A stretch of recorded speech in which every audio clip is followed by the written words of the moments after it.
We're joined by men's basketball head coach Tony Dominguez. Tony, it's November. It's hoop season. It's hoop season. Tipping it off this weekend. You guys are across the border. GNAC, CCAA Challenge.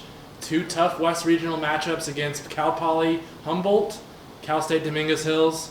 How excited is this team and your coaching staff to get ready for this 2022-23 Yeah, we're season? excited. We're excited. We've been ready for a while.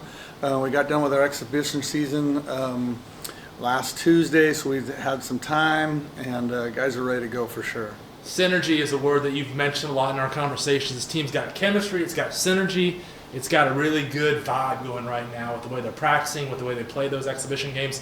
How are you looking for them to start off with that synergy, with that chemistry, and with that energy that you've seen so far? We're just trying to play together, represent our school well. We've got good talent, but, talent, everyone's got good talent. The teams we're playing are immensely talented. And so we're hoping that we can vibe well, play our roles out, and play as hard as we can. And that's something that we've really emphasized, and not just, we got to win, but more, we're trying to play together and play hard and, let it be what it is. 3 exhibition games, 3 wins, but also showed a lot of energy. A lot of players got involved. A little faster pace for the Vikings. Is that something you're looking to do this year, is to rotate in a few more players, but also to be a really aggressive, fast team?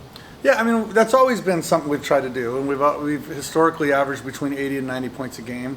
Last year was a little down on that, and so we're just trying to get back to where we were. So definitely want to push the ball for sure. It is fast break. The 3 exhibition games were fun. We wanted to try to find a couple D1s. We had a hard time getting those on the schedule, and so we thought getting a couple home games with a new team might be just as important. And so I think everything so far has gone to plan, so we're excited. You guys have some returners, some newcomers, some familiar faces that have been part of the program that are contributing for the first time. The blend of this team seems to be just really cohesive. You've got some leaders in Daniel and D'Angelo and Lucas, but you've also got some younger classmen that's been here 3 years like Kai Johnson. You've got a newcomer that's played at Division I and Jonathan Ned. You've got a redshirt freshman, BJ Colley. You've got just this plethora of kind of a melting pot of players that have different contributions to the program. How does that all come together? How do you, as a coach, how do you blend all that together? Yeah. No, well, we work at that. That's the challenge, right? Even when you win the national championship, how did that happen? The synergy's great early, right? We haven't played any real games, and so everyone's getting along. And I would say we're a little further along as far as role definition than we were last year. But even with that said, we started fairly strong. The first 2 games of the weekend weren't, but then we kind of hit its stride. And but we've really working together.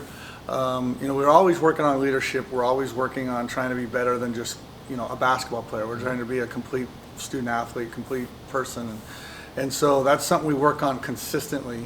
And it seems like this group has really gravitated towards that mentality.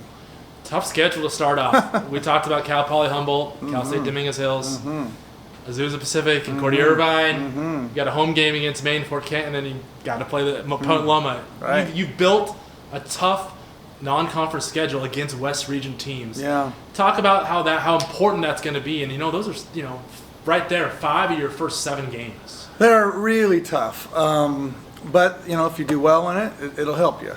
Division II has turned into an interesting scheduling animal, if you'd say. It's very difficult. One, we've had such great success with, we've had a really hard time getting home games, and so where we in the past would have liked to pile up a bunch of home games to get a new team kind of rolling and feeling good, and then you'd kind of go to a big tournament, and then you have Thanksgiving, and times have changed in Division II. You have to play really good teams out of the gate, and we are. This tournament that we've been in, Dominguez and Humboldt is very talented, and we got a lot of transfers, and coaches are hungry, and so those are going to be great teams. The Azuzas and Concordia Irvines have been great teams, and they're always in the regionals.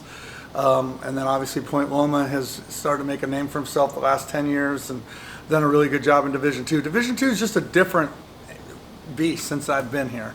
And so we tried to do that in our schedule and tried to, hit it straight on. And I think, we're excited for the challenge, and we'll see what happens. Vikings kick it off this weekend, tip it off up in Burnaby, BC. All those games will be streamed on YouTube. We're going to be following you. We're going to be cheering for you, and we can't wait to see this group back in Carver Gym. Good luck to you and the team this weekend. Go Vikes. Go Vikes. Appreciate it. Appreciate all of you.